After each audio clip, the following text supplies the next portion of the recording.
Hey crafty friends, Christina here from Close to My Heart. I'm here today to share with you a fun card concept. This is a floating box card. As you'll notice, this butterfly appears to be floating in the center of that circle there. And then it's a box card. It does stand upright. It also is super easy to put together. You'll be surprised at how quick and easy we can put together. But the other nice feature is that, as you can see, it lies flat. So even though it has that three-dimensional appearance, an ability to be like that, it does go flat, so it's nice and easy to go ahead and mail to the recipient. So let's go ahead and discuss the elements that you'll need, the pieces to create this. So today I am using elements from our National Scrapbooking Month special, You Are Enough. So I'm starting with our basic cardstock here, and this measures 8.5 inches long by 5.5 inches wide.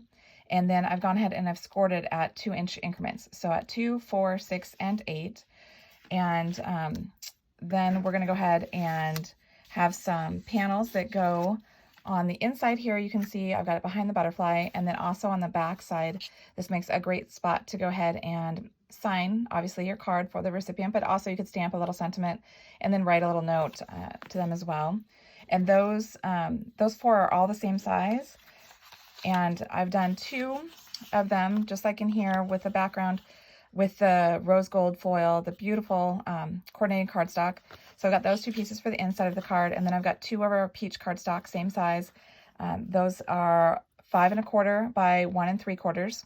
So they're just essentially a 1/4 inch smaller than the panel pieces of the card. Then we have an overlay piece. This is, again, the peach cardstock, and that's this front piece here that goes over and has the stamping on it. And this piece here measures 5 1/4 tall, just like the panels do, and 3 3/4 inch wide. Then you're going to need a piece of acetate, and that's what's going to go ahead and help that floating effect. And it's going to vary. You don't have to have a precise size that I'm using today. I just did it because I want something that's wide enough for my butterfly, so it's sturdy enough, and then it needs to be long enough for your opening that you create. And so mine here measures 1/2 inch wide, tall by 3 1/4 inch wide. And then you're going to need your focal point, and I am doing the butterfly. Obviously, I'm using our vellum paper with our Oasis holographic paper, and I cut that out from our layered butterflies die. So we've got the intricate butterfly here and then the solid butterfly there. Okay, so just to kind of give you a better visual, I did create this little template here so you can look at it real quick. So again, just going over again, that's 2, 4, 6, and 8 that you're scoring at. It's an 8.5 by 5.5 piece that we're working with. And then you're going to have your die cut. And this die cut can be any shape. I went with a circle because of the nice curved edges of the butterfly. But if you're doing something taller, you could do an oval. You could certainly do a square. Whatever die shape that you have, that will absolutely work. Okay, so let's go ahead and get started. So you're going to want to go ahead and burnish all of those scored edges, just so you have nice crisp folds so that it's ready to do the magic for you.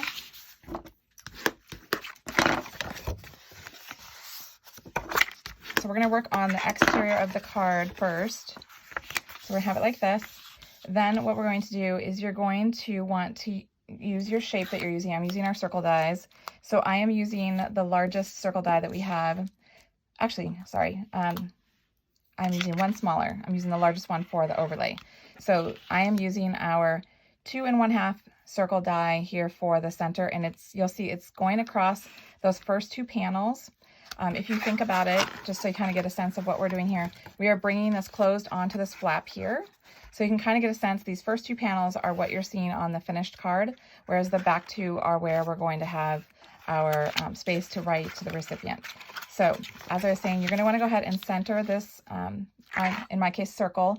You could do, whatever shape you're doing, and I'm going to take some washi tape just to hold it into place, and then I'm going to go ahead and run that through my die cutting machine.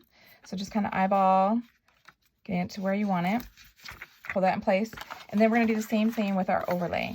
I'm going to take my larger piece just so that I know I can get that nice border of the color underneath showing through. And so you're going to go ahead and you're going to center that on there, and then you're going to use some washi tape to go ahead and hold it in place, and then you're going to run that through your die cutting machine as well. Okay, so then we're just going to go ahead and remove the washi tape, and you can save your circles for later if you want, or discard them. We don't need them for the project that we're doing. Now we've got our overlay, And we've got our card base. Okay. All right, so next what I'm going to do is I'm going to go ahead and do my stamping here. The You Are Wonderful. That is from the You Are Enough stamp set. It has that sentiment You Are, and then you can fill it in with beautiful, strong, enough, brave, wonderful. And so for this one, I'm going to actually do beautiful. I'll have You Are Beautiful. So I'm going to go ahead and I'm going to grab the You Are sentiment. And I'm going to grab the Sangria ink as closest to the color, because I believe this is going to be a new color coming out. So I don't have the coordinating ink pad. Just centering it here up on the top of the circle. Got the You Are.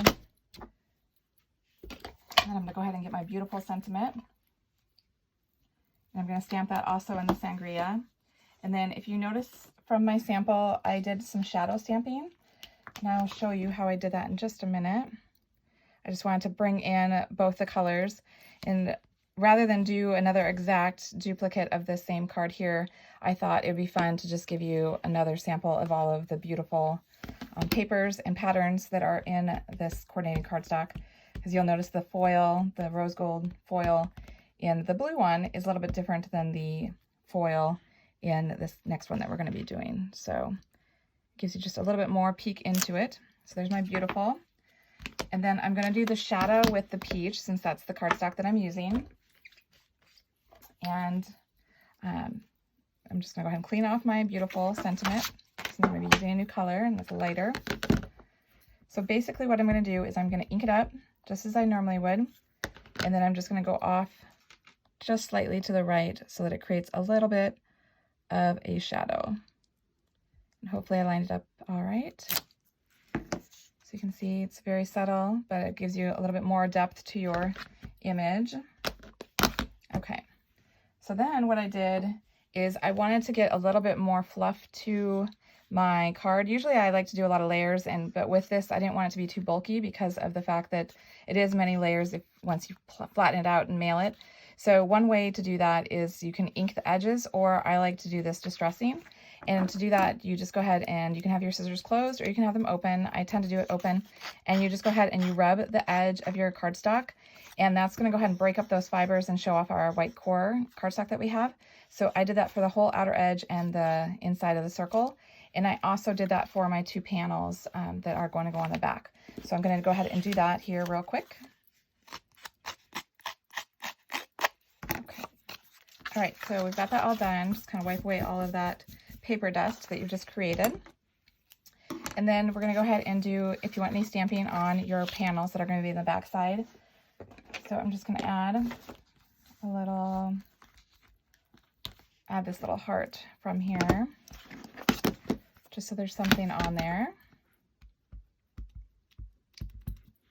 Just down here in the bottom corner, just like that.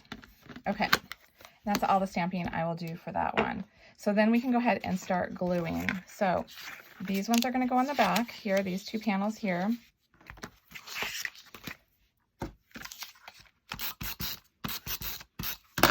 Okay, just like that. Just centering them in the middle of those panels. And then we'll do the same thing with the circle one here. And you can kind of move it around. You do want kind of a balanced outer edge. But if it's not lining up right, don't worry. Just kind of shift it to what looks good for you. Because you have this border here as well as the outside border. So you can, you know, move it around to what works and what's pleasing for your eye. Okay. Okay. Still getting a little bit of those paper fuzz.